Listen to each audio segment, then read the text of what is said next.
आपल्या आपला तो मित्र लोकपात रावाचा राजा त्याची कन्या त्याला शांता नावाची कन्या दिली आणि विवाह संपन्न झाला आणि राजाचा पुत्र कामेष्टी घेतला.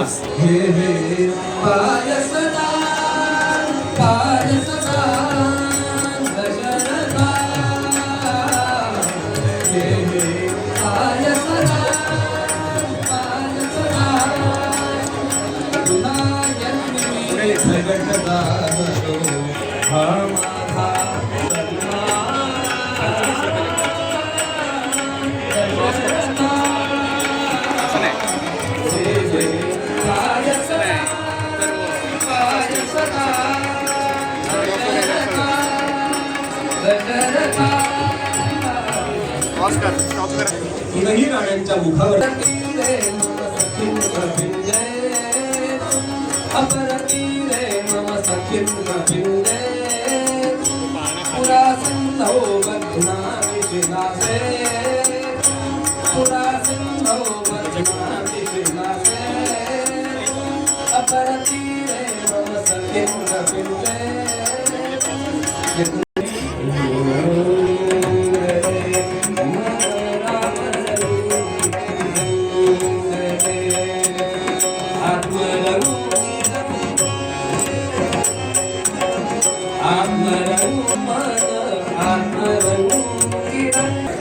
गदा आणि सहाय्य म्हणून माझा बंधू म्हणून शेषही जन्म घेणार आहे.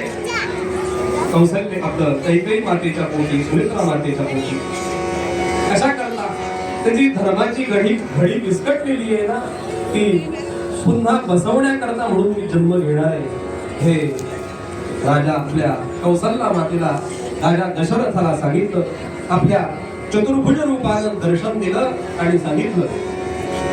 आता कौशल्या माता सांगते, बघ भगवंता, तुम्ही म्हणताय तुम्हीच माझ्या पोटी जन्माला येणार आहे, हे सगळं बरोबर आहे, पण मला तुम्हाला लहानपणापासून तुमच्या लीला बघायचं आहे. लहानपणापासून तुम्ही बागडलेलं खेळलेलं बघायचं आहे. त्याकरता तुम्ही लहान मुलाचा रूप घ्या आणि ह्या रूपामध्ये दर्शन देऊ नका. भगवान महाविष्णूने तसंच येणार आहे, पण त्याकरता मीच तुझी पोटी तुझ्या पोटी जन्माला येणार आहे हे सांगण्याकरता म्हणून असं आलो. एवढं सांगितलं आणि ठरलेल्या दिवशी ठरलेल्या वेळी निर्गुण निराकार परमात्मा या भूतलावरती अवतीर्ण होण्याकरता सज्ज झाला. दिवस पुढचा हो चैत्र मास शुक्ल पक्ष, त्यातली नवमी तिथी, वेळ पुढची भर दुपारी माध्यान्हीच्या वेळी वर्णन करतात त्याप्रमाणे चैत्र मास शुक्ल पक्ष नवमी तिथी गंधयुक्त तरीही वाद उष्ण हरी कादश्री सूर्य थांबला राम जन्म लाग सके राम जन्म लाग सके राम जन्म लाग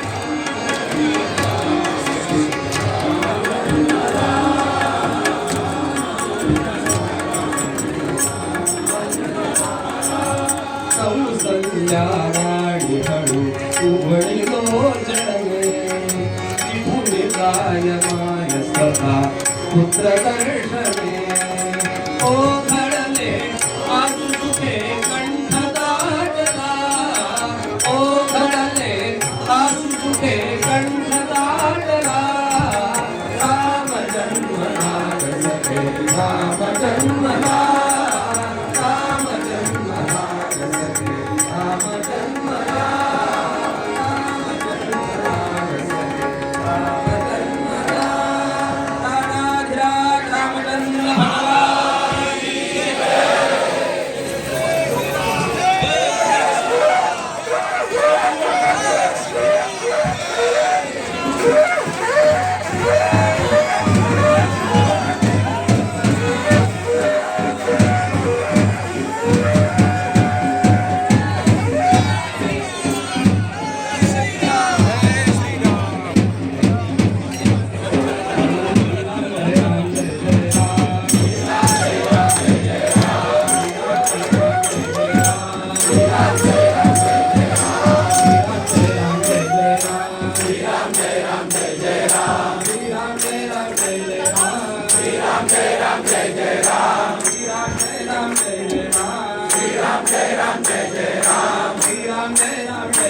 सगळीकडे आनंदी आनंद झाला आणि आता नूतन बालकाला सगळ्या सुवासिनी मिळून न्हाणी घालताय. आजूबाजूच्या सगळ्या सुवासिनी आल्या, अत्तर सुगंधी द्रव्य सगळे एकत्र केली, उठणं घेतलं आणि आता त्या नूतन बालकांना स्नान घालताय. जगत पित्याची माता हो स्नान घालीते, जगत पित्याची माता हो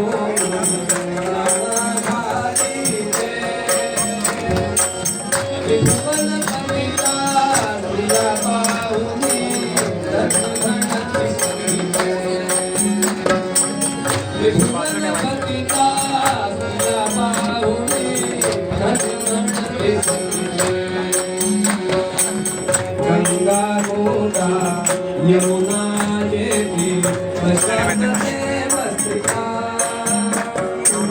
गंगा गोदा यमुना देवी वस्तिका, प्रभुला देवी पाया गणती न्हाणी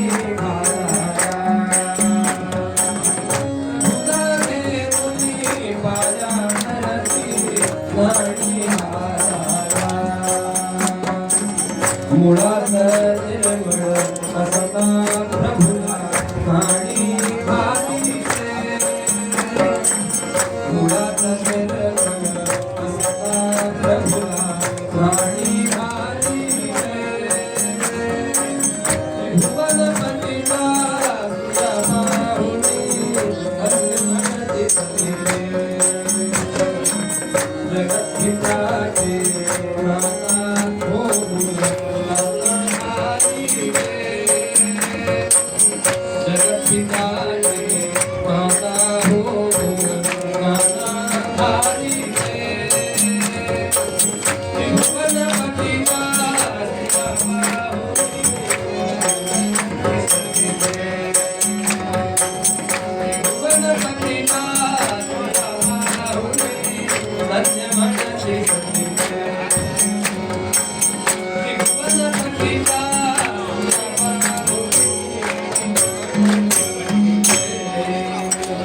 आता त्या सर्व सुवासिनी स्त्रियांनी त्या नूतन बालकाला स्नान घातलं, नंतर एकमेकांना हळदी कुंकू दिलं.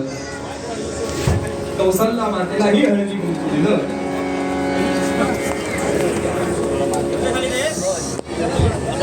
आणि आता नामकरण संस्कार करण्याकरता म्हणून सगळ्या जणी सिद्ध झाल्या.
आता या नूतन बालकाला पाळण्यामध्ये ठेवून कौसल्याच्या पुत्राचं नाव ठेवलं श्रीराम.